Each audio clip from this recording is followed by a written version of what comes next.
100% fee రాయితీతో AI నేర్చుకోవాలనుకుంటున్నారా? Attend quality third gen AI test 2025. నమస్కారం, welcome to iDream. Health talks with Vijitha కార్యక్రమానికి స్వాగతం. ప్రస్తుతం మనతో పాటు ఉన్నారు డాక్టర్ వి ఆదిత్య రంగనాథ్ గారు. ఇప్పుడు వారితో మాట్లాడి మరిన్ని విషయాలు తెలుసుకునే ప్రయత్నం చేద్దాం. నమస్తే అండి. నమస్తే మ్యామ్. అయితే ప్రస్తుత రోజుల్లో చిన్నవాళ్ళ నుంచి పెద్దవాళ్ళ వరకు ఒక పెద్ద సమస్య అయితే ఉందండి. సమస్య నేను చెప్పాల్సిన అవసరం లేదని అనుకుంటున్నా, మీకే అర్థమైపోతుంది అనుకుంటున్నా. కరెక్ట్ అండి, హెయిర్ ఫాల్. నిజంగా అసలు ఎందుకు ఊడిపోతుందో తెలియట్లేదు, ఎలా ఊడిపోతుందో తెలియట్లేదు. ప్రతి ఒక్కరిలో ఈ సమస్య చూస్తున్నాం. నిజంగా అంటే ఇటువంటి వాటికి కొంచెం మనం ఇన్నర్గా ఫుడ్ తీసుకుంటూ ఉండాలి, బట్ మనం ఏదైనా చిట్కాలు పాటిస్తే కూడా ఫలితం ఉంటుంది అంటుంటారు. ప్రత్యేకించి ఉసిరికాయ మాత్రం జుట్టుకి చాలా చక్కగా ఉపయోగపడుతుంది అంటారు కదా. ఉసిరికాయ కాంబినేషన్లో హెయిర్ ఫాల్ కంట్రోల్ అవ్వడానికి ఏమైనా రెమెడీస్ చెప్పండి.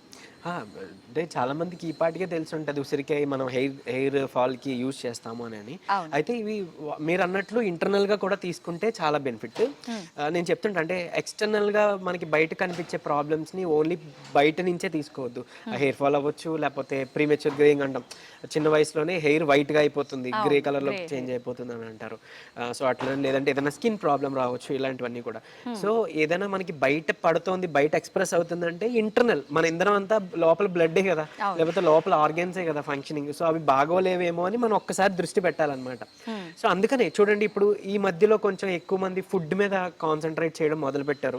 బై గాడ్స్ గ్రేస్ చాలా మందికి తెలుస్తుంది, అంటే డైట్ దాని విలువ తెలుసుకున్నారు. మనం అంటే పథ్యాలు ఉంటాయి, ఇవి పాటిస్తే మనకి ఇంకా బెనిఫిట్ వస్తాయని చాలా మందికి ఆ నాలెడ్జ్ అవేర్నెస్ వచ్చేసింది.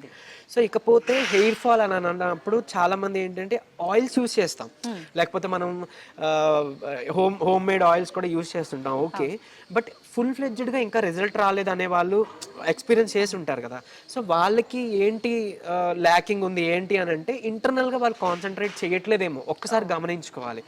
సో హెయిర్ ఫాల్కి మెయిన్గా కారణం ఒకటి స్ట్రెస్, అది వర్క్ స్ట్రెస్ అవ్వచ్చు, లేకపోతే ఇంకేమైనా పర్సనల్ అవ్వచ్చు. తర్వాత బయట ఉండే పొల్యూషన్, డస్ట్ పొల్యూషన్ అదొకటి, కెమికల్ ఎక్స్పోజర్, లేదంటే మనకి హెయిర్ కేర్ ప్రొడక్ట్స్లో కూడా ఈవెన్ షాంపూస్లో వాటిలో ప్రిజర్వేటివ్స్ వాడుతుంటారు కదండి, అలాంటప్పుడు కూడా హెయిర్ ఫాల్ అయిపోతుంది. థైరాయిడ్ ఉంటే హెయిర్ ఫాల్ అవుతుంది, అండ్ వాతం దోషం ఉంటే ఒకలాగా, పిత్తం దోషం ఉంటే ఒకలాగా హెయిర్ ఫాల్, కఫం ఉన్న వాళ్ళకి, కఫ దోషం ఉన్న వాళ్ళకి హెయిర్ ఫాల్, స్ప్లిట్ ఎండ్స్ అని, డాండ్రఫ్ అని. సో హెయిర్కి సంబంధించిన ఇలా చాలా, అంటే బేస్డ్ ఆన్ వాళ్ళ దోష ప్రకృతి వల్ల కూడా మనకి ఇలా వేరియేషన్స్ ఉన్నాయి. సో అయితే ఇంటర్నల్గా ఒకవేళ ఓవర్ హీట్ ఉన్నా కూడా, పిత్త దోషం ఓవర్ హీట్ ఉంది, హెయిర్ ఫాల్ అయ్యే ఛాన్సెస్ ఉన్నాయి. సో ఈ రీజన్ తెలుసుకున్నాం మనం అనుకోండి, మనం దాన్ని రెక్టిఫై చేసుకుంటే ఆటోమేటిక్గా హెయిర్ ఫాల్ అనేది మనం అధిగమించి హెయిర్ రీగ్రోత్ చేసుకోవచ్చు. ఎలా తెలుస్తుందండి ప్రాబ్లం ఏంటి అనేది, ఎలా అర్థమవుతుంది అంటారు? సో ఒకవేళ ఇది పిత్త దోషం అని అన్నాం అంటే ఓవర్ హీట్ వల్ల వాళ్ళకి ఇంటర్నల్ గా ఒకవేళ ఏంది చిన్న తిన్నా కూడా మనకి గ్యాస్ ప్రాబ్లం వస్తుంది, లోపల వెయిట్ చేసింది అని అంటారు కదా. అట్లాంటి వాళ్ళకి కొంచెం పిగ్మెంట్ కూడా, ఫేస్ డల్ అవడం, పిగ్మెంట్స్ వచ్చినట్టు ఉంటాయి. ఇవన్నీ కూడా ఓవర్ హీట్ కి సంబంధించింది. గ్రే హెయిర్, హెయిర్ వైట్ గా అయిపోవడం, బియర్డ్ అవ్వచ్చు, హెయిర్ అవ్వచ్చు. సో ఇలాంటి వాళ్ళకి ఏంటంటే బాడీలో ఓవర్ హీట్ ఉందని క్లియర్ కట్ అనమాట. సో అట్లాంటి వాళ్ళు చలవకి తీసుకోవాల్సిన అవసరం ఉంది. సో చలవ కంటే మనకి దేవుడు ఇచ్చారు, పటికి బెల్లం ఉంది, సో మజ్జిగ ఉంది, కోకోనట్ వాటర్ ఉంది. సో అట్లా తర్వాత ఇప్పుడు ఏమంటారు వాత దోషం ఉంది అనుకోండి, వాళ్ళకి ఏంటంటే బాడీలో డ్రైనెస్ ఎక్కువ, సో గాలి తత్వం డ్రైనెస్ ఎక్కువ ఉంటుంది. సో అట్లాంటి వాళ్ళు ఏంటంటే జాయింట్ పెయిన్స్ ఉంటాయి, ఆర్థరైటిస్ ఉంటాయి, వాళ్ళకి డాండ్రఫ్ కిందగా బయటపడుతుంది అది, లేదంటే డాండ్రఫ్ వచ్చి హెయిర్ ఫాల్ ఉంటుంది, బోత్ ఉంటాయి. సో అట్లా వాళ్ళు సన్నగా కూడా ఉంటారు కొంతమంది, వాత దోషం ఉన్న వాళ్ళు. అంటే కొంచెం చెప్పుకోవడానికి, అంటే ఈజీగా అర్థం అవడం కోసం చెప్తున్నా. సో కఫా దోషం వచ్చే వాళ్ళు కొంచెం వెయిట్ గెయిన్ అయ్యి ఉంటారు, థైరాయిడ్, డయాబెటీస్, ఈ థైరాయిడ్ ఉండడం వల్ల హెయిర్ ఫాల్ అవుతుందని విని ఉంటారు. సో ఇట్లాంటివి అనమాట, కఫా దోష వల్ల వచ్చే హెయిర్ ఫాల్స్ ఏమో అలా ఉంటాయి. అంటే ఇంకోటి ఏదైనా డిసీజ్ మనకి ఇంటర్నల్ గా ఉంటే బయట కూడా ఉంటాయి. అండ్ ఈవెన్ లివర్ హెల్త్ బాగోకపోయినా హెయిర్ ఫాల్ అవుతుందండి. సో ఇంకొకటి, సో అదే మనం మాట్లాడుకున్నట్టు లివర్ హెల్త్ని పెంచుకోవాలి, బయట నుంచి స్ట్రెస్నో లేదా ఈ బయట ఉన్న ప్రాబ్లంలో మనం రెక్టిఫై చేసుకోవాలి. సో ఇంటర్నల్ గా కూడా తీసుకోవాల్సి ఉంటుంది. సో వాతాదోషం వాళ్ళకి డ్రైనెస్ అన్నాను కదా, వాళ్ళు కంపల్సరీ కొంచెం ఆయిల్ ఉండే ఫుడ్ తీసుకోండి. అంటే సీడ్స్ ఉన్నాయి, పంకిన్ సీడ్స్, సన్ఫ్లవర్ సీడ్స్, లేదంటే ఫ్లాక్ సీడ్స్, ఇవన్నీ ఆయిల్ వస్తాయి. ఆల్మండ్స్, మన బాదం పిక్కలు, ఆయిల్ ఎక్స్ట్రాక్ట్స్, ఇలాంటివి డైలీ తీసుకున్నారనుకోండి ఇంటర్నల్ గా డ్రైనెస్ తగ్గుతుంది. ఎక్స్టర్నల్ గా ఎలాగో మనం వాడతాం మంచిగా కొబ్బరి నూనెలో చాలా ఉన్నాయి. ఇప్పుడు మనం చెప్పుకోబోతున్నాం అలా ఉసిరి, లేదంటే మనకి కరివేపాకు, అలాంటివన్నీ మిక్స్ చేసుకొని కూడా మనం తయారు చేసుకోవచ్చు అన్నట్లు. సో అట్లాంటి ఆయిల్స్ ఏదైనా యూస్ చేయొచ్చు. రోజ్ మేరీ బేస్డ్ ఆయిల్స్ మన దగ్గర అవైలబిలిటీ. సో అట్లాంటివన్నీ యూస్ చేసుకొని మనం ఎక్స్టర్నల్ ఎలా కేర్ తీసుకుంటామో ఇంటర్నల్ గా కూడా అంతే తీసుకోవాలి. సరే, ఇకపోతే ఉసిరి, ఎలాగో ఉసిరి అనే ఒక టాపిక్ వచ్చినప్పుడు ఉసిరిని ఇప్పుడు నేను చెప్పబోయేది 2 విధాలుగా వాడుకోవచ్చు. ఒకటి లోపలికి అండ్ ఇంకోటి ఎక్స్టర్నల్ గా. సో ఉసిరి పొడి మనకి బయట దొరుకుతుంది, ఆయుర్వేదిక్ స్టోర్స్ లో, లేదంటే బయట ఆన్లైన్ లో దొరుకుతాయి. లేదంటే చక్కగా ఉసిరికాయలు తెచ్చుకొని మనమే మంచి క్వాలిటీ కొనుక్కుంటే మనకి మైండ్ లో ఆ డౌట్ ఉండదు. అంటే ఒకళ్ళు నిజంగా అది ప్యూరిటీదా, లేదంటే ఏమైనా కలిపారేమో, హెయిర్ పాడవుద్దేమో బయట తెచ్చుకుంటే అనే ఆ ఇది తీసేయవచ్చు. సో చక్కగా ఉసిరికాయలు తెచ్చుకోండి, ముక్కలు కోసేసి ఎండబెట్టండి, ఒక షేడ్ లో ఎండబెట్టండి. మరి ఎండ తగలనివద్దు, కానీ ఒక 2-3 డేస్ ఎండుతాయి. తర్వాత చక్కగా దాన్ని మిక్సీ పట్టించేసేయండి. కొంచెం మనకి పౌడర్ అవుతుంది, అంటే మరీ పౌడర్లా కాకపోయినా అట్లీస్ట్ కొంచెం ఇది అవుతుంది. సో దాన్ని మీరు మంచిగా గానుగులు ఆడించే కొబ్బరి నూనె ఏదైనా ఉందనుకోండి, దాంట్లో మిక్స్ చేసి కొంచెం లైట్ బాయిల్, డబుల్ బాయిలింగ్ మళ్ళీ ఇది బెటర్.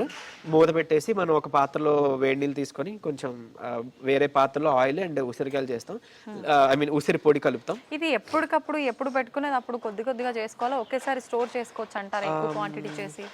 ఎక్కువ క్వాంటిటీ చేసి స్టోర్ చేసుకోవచ్చు, బట్ ఏదైనా ఒక 15-20 డేస్కి మించకుండా చూసుకోండి. ఫ్రీజర్లో ఏదైనా మీరు పెట్టేసుకోండి, మూత పెట్టేసి గాజు పాత్రలో ఫ్రిడ్జ్లో పెట్టేసుకోండి. లేదంటే అసలు అంటే వేడి ఏమి తగలకుండా నార్మల్ ఏదైనా కబోర్డ్స్లో వాటిలో మీరు స్టోర్ చేసేసుకోవచ్చు. దీంట్లో ఇంకాస్త కావాలి అని అనుకుంటే మనం ఉల్లిపాయ దాన్ని కూడా పేస్ట్లా చేసి ఇచ్చేసుకోవచ్చు. లేదంటే మెంతి పొడి కలుపుకోవచ్చు, ఉసిరితో పాటు మెంతి పొడి కూడా చేసుకొని కలుపుకోవచ్చు. ఈవెన్ కాఫీ పౌడర్ కూడా ఇందులో యాడ్ చేయొచ్చు. ఇట్లా ఉసిరితో ఏదైనా ఓకే. బట్ ఎందుకండి కాఫీ పొడి ఏంటి అని అంటే యాంటీ హెయిర్ ఫాల్ గా హెల్ప్ అవుతుంది అనమాట. హెయిర్ ఫాల్ ని తగ్గిస్తుంది బేసికలీ. అండ్ ఈ ఇంగ్రీడియంట్స్ అన్ని మనకి హెయిర్ గ్రోత్ కి హెల్ప్ అవుతాయి కదా, కోకోనట్ ఆయిల్ కానీ, లేకపోతే ఉసిరి కానీ, మెంతి కానీ. సో ఇవి మనకి ఓవరాల్ గా హెయిర్ ఫాల్ ఆపుతూ హెయిర్ కొత్త ఫాలికల్స్ ని ఇంప్రూవ్ చేయడానికి హెల్ప్ అవుతుంది. అండ్ ఈవెన్ లవంగాలు కూడా మనం అందులో యాడ్ చేయొచ్చు, ఎందుకంటే సర్క్యులేషన్ పెరిగితే కొత్త ఫాలికల్స్ గ్రో అయ్యి మనకి బయటికి బాగా గ్రో అవడానికి హెల్ప్ అవుతుంది అన్నట్టు. ఇదొకటి. ఇంటర్నల్ గా మనకి ఏమంటారు, ఈ ఉసిరి జ్యూస్ తయారు చేసుకుంటే, అంటే కొంచెం వాటర్ వేసి మనం అదే మిక్సీలో చేసుకుంటే చక్కగా జ్యూస్ అయిపోతుంది. లేదా సిరప్స్, కాన్సన్ట్రేటెడ్ సిరప్స్ దొరుకుతాయి. సిరప్ అయితే మనం 1 స్పూన్ మాత్రమే తీసుకుంటాం, కాన్సన్ట్రేటెడ్ కాబట్టి. దాన్ని కొంచెం వాటర్ కలిపి హనీ కానీ ఏదైనా పటిక బెల్లం కానీ మిక్స్ చేసి తాగొచ్చు. లేదు మనం చక్కగా ఫ్రెష్గా ఇంట్లోనే తయారు చేసుకున్నాం, ఇలా ఒక 4 ముక్కలు తీసేసి నీళ్ళు వేసేసి చక్కగా తయారు చేసుకున్నాం అంటే ఫిల్టర్ చేయకుండా చక్కగా పరగడుపుని తాగేసేయచ్చు. ఫిల్టర్ చేయొద్దు, చేయకుండా, ఎందుకంటే అందులో ఉండే న్యూట్రియంట్స్, ఆ ఫైబర్ కూడా మనకి ఇంపార్టెంట్. ఒకళ్ళు మరీ గొంతుకి అడ్డుపడుతుంది, ఇబ్బందిగా ఉందంటే చేసుకోండి, లేదు అని అంటే కనుక అలా తాగేసేయండి. మీరు ఇందులో ఇంకా పెప్పర్ యాడ్ చేసుకోవచ్చు, మిరియాలు. ఈ మిరియాలు తర్వాత పసుపు యాడ్ చేసుకోవచ్చు కావాలంటే, అల్లం యాడ్ చేసుకోవచ్చు టేస్ట్కి. అండ్ మోర్ ఓవర్ ఇది ఓన్లీ టేస్ట్కే కాదు, అల్లం యాడ్ చేయడం వల్ల, పసుపు యాడ్ చేయడం వల్ల మనకి ఏంటంటే యాంటీ ఇన్ఫ్లమేటరీ అంటాం. అంటే మనకి స్కాల్ప్ ఏరియాలో, హెడ్ రీజన్లో ఇన్ఫ్లమేషన్ ఉంటే అది ఐస్ మీద ఎఫెక్ట్ పడుతుంది, ఐ సైడ్లో. హెయిర్ ఫాల్ కూడా one of the reason inflammation అన్నట్టు. సో మన ఇన్ఫ్లమేషన్ డైరెక్ట్ గా ఎక్స్టర్నల్ గానే కాకుండా ఇంటర్నల్ గా మనం వర్కౌట్ చేస్తున్నాం. అండ్ మిరియాలు వేయడం వల్ల మనకి ఏంటంటే పసుపు ఏదైతే యాంటీ ఇన్ఫ్లమేటరీ అనుకున్నామో దాన్ని యాక్టివేట్ చేసే గుణం ఈ పెప్పర్కి ఉంది. అంటే కొన్ని వినే ఉంటాం కదా, డ్రగ్స్ లో కొన్ని కాంబినేషన్స్ ఉంటే మనకి ఎక్స్ట్రా బెనిఫిట్ ఉంటాయి, లేదా దీన్ని యాక్టివేట్ చేసేది ఒక ఇంగ్రీడియంట్ ఉందని. అలా పసుపుకి యాక్టివేటర్ పెప్పర్ అన్నమాట. సో అందుకని ఈ 2 మిక్స్ చేసి మీరు తీసుకున్నారనుకోండి ఇంకా ఎక్స్ట్రా బెనిఫిట్ వస్తుంది. ఇలా ఉసిరి జ్యూస్ ఆర్ ఉసిరి రసం ఇలా ఇంటర్నల్ గా తీసుకుంటూ ఇమ్యూనిటీ పెరుగుతుంది, వైటమిన్ సి వస్తుంది, మన లివర్ హెల్త్ బాగుంటుంది, బ్లడ్ శుద్ధి జరుగుతుంది, డిటాక్సిఫైర్ ఈ ఉసిరి. సో ఇన్ని విధాలుగా హెల్ప్ అవుతుంది. ఒక్క హెయిర్ ఫాల్ ఒకటే కాకుండా దాని నుంచి ఉన్న రూట్ కాజెస్ అన్ని కూడా ఇది క్లియర్ అవుట్ చేస్తుంది అన్నట్టు. ఓకే, ఇప్పుడు ఉసిరికాయ తినొచ్చు, మేము తినగలుగుతున్నాము అనుకునే వాళ్ళు జ్యూస్ అలా కాకుండా డైరెక్ట్ గా తిన్నా సరిపోతుంది, ఒక 2 ముక్కలు డైరెక్ట్ గా తీసుకోవచ్చు. రాత్రిపూట కావాలంటే ఆ 2 ముక్కలు ఉసిరి ముక్కలని మీరు హనీలో నానబెట్టేసి చిన్న పెప్పర్, డైరెక్ట్ గా 2 పెప్పర్ వేసి మీరు పరగడుపున తింటే immunity booster, the best immunity booster అన్నట్లు. సో అండ్ ఈవెన్ హెయిర్ దీనికి కూడా హెల్ప్ అవుతుంది. ఒకవేళ ఇలా నానబెట్టాల్సిన కూడా లేదు, మార్నింగ్ చక్కగా తీసుకోవచ్చు.